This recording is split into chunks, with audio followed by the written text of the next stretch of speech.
99% student हमेशा इस confusion में रहते हैं कि टी एच ई को द या टी एच ई को दी कब बोलते हैं।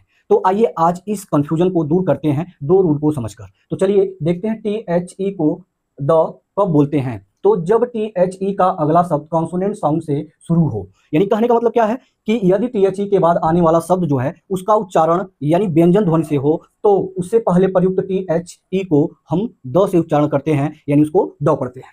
ऐसे चेयर है तो चेयर में देखेंगे कि जो चेयर है किससे उच्चारित हो रहा है, च से, और च क्या है, यह आपका व्यंजन ध्वनि है, और व्यंजन ध्वनि से अगर उच्चारित हो रहा है तो इससे पहले प्रयुक्त टी एच ई को हम द पढ़ेंगे। ऐसे टीचर है, टीचर में भी क्या है, यानी इसका उच्चारण जो है ट से हो रहा है, जो कि क्या है, व्यंजन ध्वनि है, और व्यंजन ध्वनि से अगर उच्चारण हो रहा है तो इससे पहले प्रयुक्त टी एच ई को हम द पढ़ते हैं। लेकिन जब टी एच ई को दी कब पढ़ते हैं, यानी जब टी एच ई का अगला शब्द वॉवेल साउंड से शुरू हो, यानी कहने का मतलब क्या है कि टी एच ई के बाद जो अगला शब्द है उसका उच्चारण किससे हो, यानी इसका उच्चारण स्वर ध्वनि से हो, तो उसके पहले प्रयुक्त टी एच ई को दी से उच्चारण करते हैं। जैसे यहाँ पे देखेंगे ओल्ड में ओ क्या है, ओ से उच्चारित हो रहा है, तो ओ आपका स्वर ध्वनि है, और स्वर ध्वनि होने के कारण इससे पहले जो टी एच ई लगा हुआ है उसका भी उच्चारण हम दी करते हैं। ऐसे एप्पल है तो एप्पल में ए भी क्या है, आपका स्वर ध्वनि है, तो इससे पहले प्रयुक्त टी एच ई को हम दी उच्चारित करेंगे।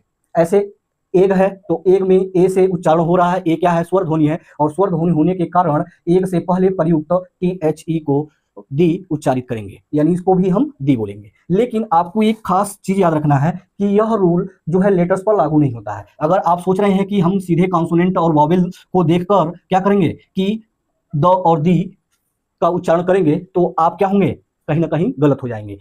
तो इसलिए हमेशा हमें साउंड पर ध्यान देना है कि उस शब्द का जो उच्चारण है स्वर ध्वनि से हो रहा है या व्यंजन ध्वनि से हो रहा है। तो यहाँ पे एक एग्जांपल देखते हैं यूनिवर्सिटी का। तो यूनिवर्सिटी जो है किससे स्टार्ट हो रहा है, वॉवेल से स्टार्ट हो रहा है, लेकिन इसका जो उच्चारण है, प्रोनाउंसिएशन है, य से हो रहा है, तो इसका मतलब कि यह क्या होता है, व्यंजन ध्वनि होता है। तो व्यंजन ध्वनि होने के कारण इसके पहले प्रयुक्त टी एच ई को दी न बोलकर हम द बोलते हैं।